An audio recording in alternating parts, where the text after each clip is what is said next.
everyone, welcome back to Science of Film. I'm Shauna. This week we're looking at the 5th episode of the Marvel series Loki. So let's put those all important 2 minutes on the clock and let's get talking about this week's episode. So this week we learned that Loki ends up in the void after being pruned by Ravonna, which I still haven't forgiven her for, by the way, nor have I forgiven her for pruning Mobius. But it's okay, because Mobius lives. And maybe after he finally burns the TVA to the ground, he'll treat himself to a jet ski. Honestly, if we say it often enough that we want his dreams to come true, Marvel may eventually give us what we want.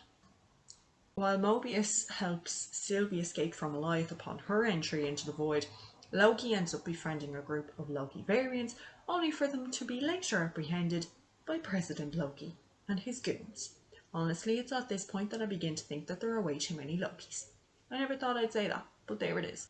Too many Lokis. And so obviously our Loki is visibly embarrassed by his fellow Loki's backstabbing and treacherous ways, because of course at this stage our Loki is above such things and has matured throughout the series.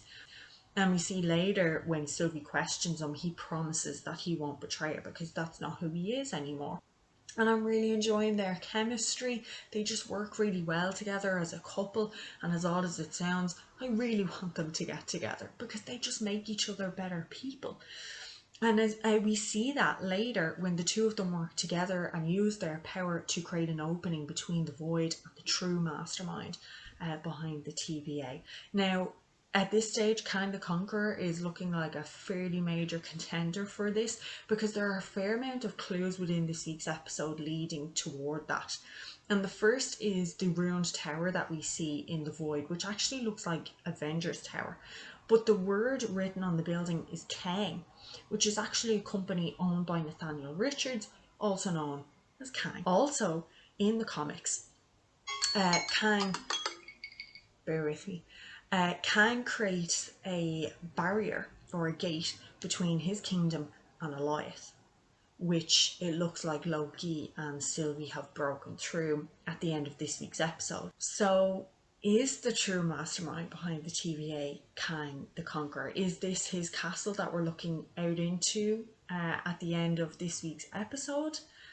Will we finally find this out in next week's finale episode? Are we going to see him before his supposed film debut in Ant-Man and the Wasp: Quantumania?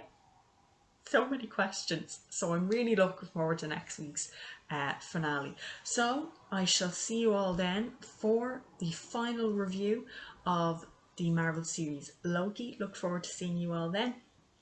Bye.